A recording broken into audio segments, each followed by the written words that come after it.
Сиз айтып атасыз, кыздарым бар, арак ичип тамак ичет деп, бирок арасында ыймандуулар да бар да, атасынын сөзүн уккан, ар кандай жолго мындай. Мисалы үчүн эми кыздардын баары эле бирдей эмес да, окшош эмес. Кээделер бар ыйман жолунда жүргөн, сабакты жакшы окуган, таза жолдо жүргөн.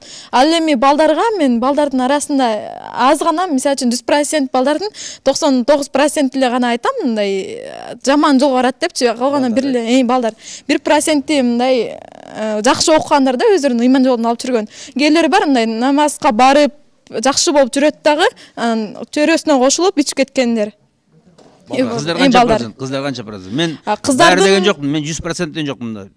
Көп кыздар, балдар ушундай жүрүп атат. Кыздар болсо, кыздардын эми арасында деген бар, эми 70 где-то 20-30% бар, эми ичип чеккендерчи. Ал эми калгандары андай эмес да, ыйман жолунда жүргөн кыздар да бар. 30% барбы? Ушундай эле болуш керек арасындачы. Ал эми азыр кыргыздын кыздары бузулуп да, Европаны турап, мындай ачык кийинип, көчөдө тамеки чегип, биягөр кармап ичип, жана энергетиктерди ичип, мындай басканы мода деп ойлошот. Бирок деген ал деген ыпластыкка жатат, жамандыкка, анткени кыргызда андай жок болчу илгертеденчи, мынтип көчөдө баскан. Кыргыздын кыздары узун кийип, жабынып жүрүшчү. Ал эми азыркылар болсо кыска кийгенде тип мода сыяктуу көрүшөт да. Жашташ элесин.